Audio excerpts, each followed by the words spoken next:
이번 시간에는 eDate 함수를 이용하여 근로기준법상의 연차 사용 촉진 날짜를 계산해 보도록 하겠습니다. 연차 사용 촉진 제도는 사용자로 하여금 연차 휴가 미사용 수당 지급 의무를 면제해 주는 제도입니다. 사용자는 법에서 정하고 있는 연차 사용 촉진 날짜를 정확히 준수해야만 연차 휴가 미사용 수당 지급 의무를 면할 수 있습니다. 따라서 연차휴가 사용 촉진의 기간을 정확히 구하는 것은 중요한 일이라 할 수 있습니다. 2022년 1월 1일 입사자를 가정하겠습니다. 연차휴가 사용 촉진 제도는 근로기준법 제61조 제1항과 제2항에서 정하고 있습니다. 제1항은 과거부터 있는 규정으로서 1년 이상 근로자에게 발생하는 15일의 연차휴가 사용 촉진에 관한 내용입니다. 제2항은 최근 개정 근로기준법에 새롭게 마련된 규정으로서 1년 미만 근로자에게 발생하는 11일의 연차 휴가 사용 촉진에 관한 내용이 주를 이루고 있습니다. 2022년 1월 1일 입사자를 가정하였으므로 이 근로자에 대한 연차 촉진 제도는 우선 제61조 제2항을 먼저 적용한 후 그 다음으로 제1항 내용을 적용해 보도록 하겠습니다. 앞서 보았던 것처럼 eDate 함수를 이용하여 이 근로자의 1년 미만 동안 발생하는 11일의 연차 휴가의 발생 날짜를 구해보도록 하겠습니다.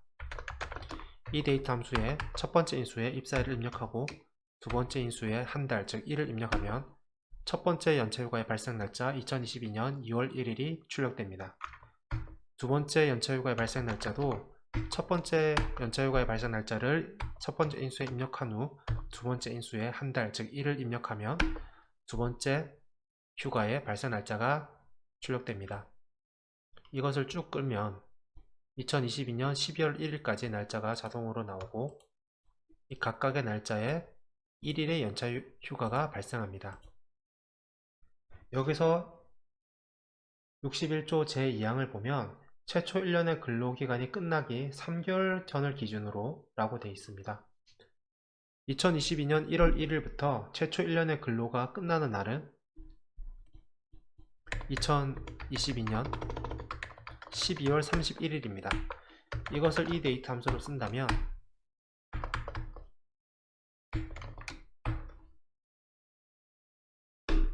2023년 1월 1일이라고 나오고요. 여기서 마이너스 1을 해야 마이너스 1, 즉 하루 전을 해야만 최초 1년의 근로기간이 끝나는 날이 나옵니다. 여기서 3개월 전이라고 되어 있기 때문에 여기서 3개월 전은 다시 eDate 함수를 이용하여 최초 1년의 근로기간이 끝나는 2022년 12월 31일부터 마이너스 3을 하면 됩니다. 표시 형식을 바꾸겠습니다. 즉 2022년 9월 30일이 최초 1년의 근로기간이 끝나기 3개월 전이고 이 날짜로부터 10일 이내에 사용자가 연차휴가를 촉진하라고 되어 있습니다. 10일 이내라고 되어 있기 때문에 첫날은 민법에 따라 첫날은 제외를 하고 이 날짜로부터 10일이므로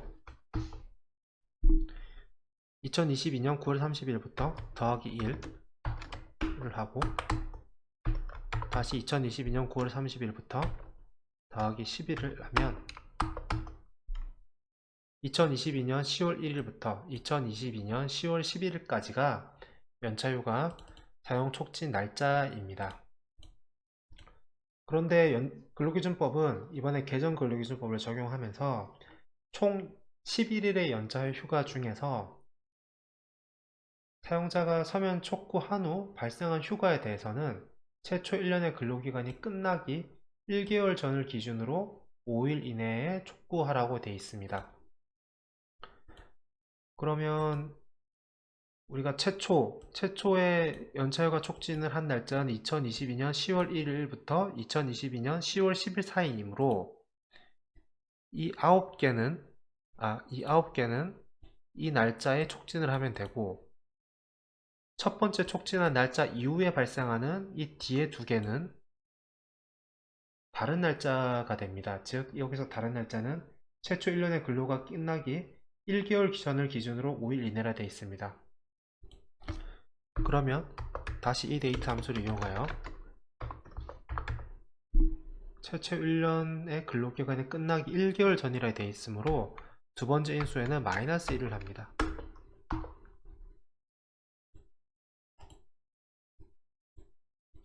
즉 2022년 11월 30일이 최초 1년의 근로기간이 끝나기 1개월 전이고 여기서 5일 이내이므로 더하기 1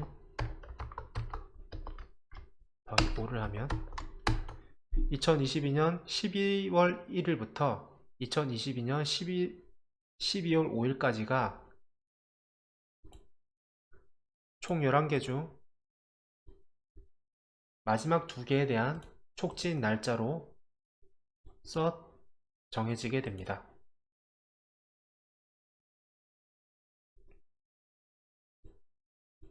근로자가 11일 중 9일의 연차 휴가에 대해서 이 시기에 사용자로부터 연차 사용 촉진을 서면으로 촉구를 받았음에도 불구하고 사용 시기를 정하고 사용자에게 통보하지 아니하면 사용자가 근로자에게 연차 사용 시기를 강제적으로 지정을 하여 연차 휴가를 보낼 수가 있습니다. 그 내용이 제61조 제2항 제2호에 있습니다. 제1호에 따른 촉구에도 불구하고 근로자가 촉구받은 때로부터 10일 이내에 사용하지 아니한 휴가의 전부 또는 일부의 사용 시기를 정하여 사용자에게 통보하지 아니하면 즉 2022년 10월 1일부터 2022년 10월 10날 사이에 사용자가 통보했음에도 근로자가 사용 시기를 정하여 사용자에게 통보하지 아니하면 최초 1년의 근로기간이 끝나기 1개월 전까지 사용자가 사용하지 아니한 휴가의 사용 시기를 정하여 근로자에게 서면으로 통보할 것이라 되어 있습니다. 즉 이 날짜의 촉구에도 불구하고 근로자가 통보하지 아니하면 최초 1년의 근로기간이 끝나기 1개월 전까지 즉 eDate 함수를 이용하면 최초 1년의 근로기간이 끝나기 1개월 전이므로 여기서 마이너스 1을 하면 됩니다.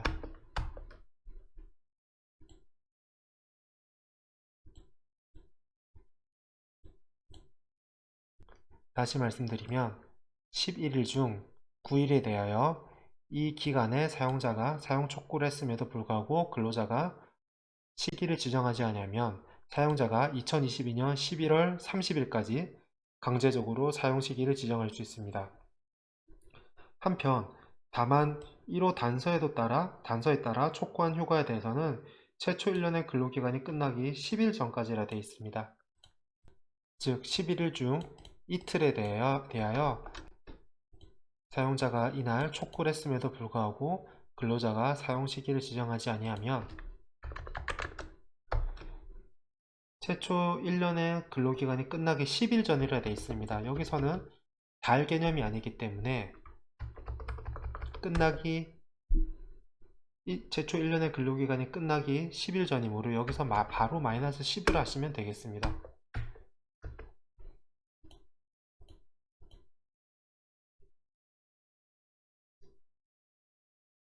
이렇게 간단하게 엑셀 함수를 이용하여 연차 촉진 날짜를 구해봤습니다. 수식이 걸려있기 때문에 최초 입사일만 변경해 주시면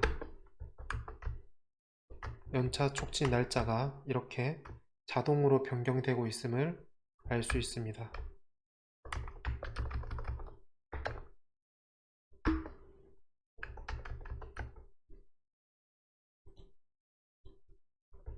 저희가 계산한 것이 맞는지 노동부 자료를 통해서 검토해 보도록 하겠습니다. 이 자료는 2020년 3월 30일 노동부가 내놓은 자료고요.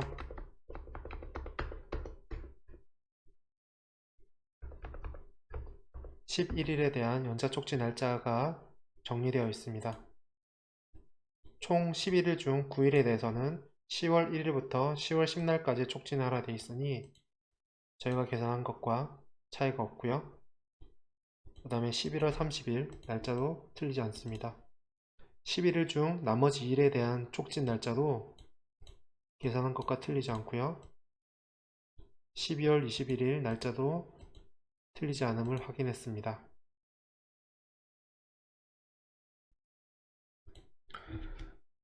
다음으로 1년 이상 근속했을 때 발생하는 연차 휴가들에 대한 촉진 날짜를 구해보도록 하겠습니다. 이 데이트 함수를 이용하여 이 근로자의 경우 입사일로부터 12달 뒤에, 즉 1년 뒤에 15일의 연차 유급휴가가 발생합니다. 이 15일의 연차 유급휴가에 대해서는 근로기준법 제61조 제1호와 제2호에서 촉진 날짜를 정하고 있습니다. 제60조 제7항 본문에 따른 기간이라고 되어 있는데 이 캡처 화면에는 나와 있지 않으나 이 60조 제7항 본문에 따른 기간이란 이 연차가 발생한 시점으로부터 1년이 되는 시점을 의미합니다. 즉 1년이 되는 시점은 다시 이 데이트 함수를 이용하면 2024년 1월 1일부터 하루 전이므로 2023년 12월 31일까지가 그 날짜가 됩니다. 이 기간이 끝나기 6개월 전이라 되어 있기 때문에 다시 여기서 중첩적으로 이 데이트 함수를 쓰면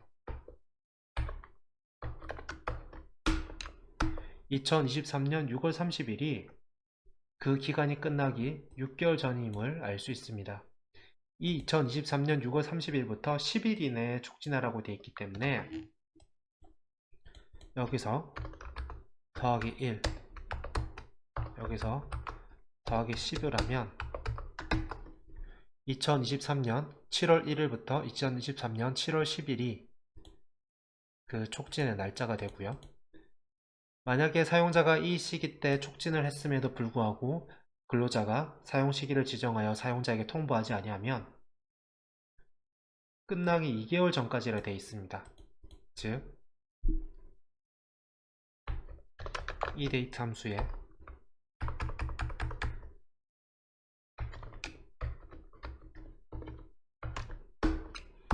이것이 이 2023년 12월 31일이 그 기간이 끝나는 날이고요. 다시 이 데이트 함수를 중첩적으로 써서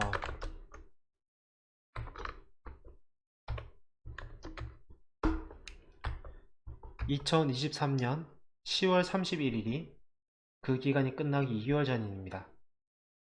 다시 말씀드리면 사용자가 7월 1일부터 7월 10일 사이에 통보했음에도 불구하고 서면으로 사용 시기를 지정하라고 통보했음에도 불구하고 근로자가 이를 준수하지 아니하면 사용자가 2023년 10월 31일까지 강제적으로 연차 사용 시기를 지정하여 연차 휴가를 보낼 수가 있게 됩니다. 지금까지 연차 휴가 촉진 날짜에 대해서 엑셀로 한번 구현해 보았습니다. 제가 사용한 방법을 참고하셔서 양식을 이쁘게 만들어서 사용하시면 되겠습니다.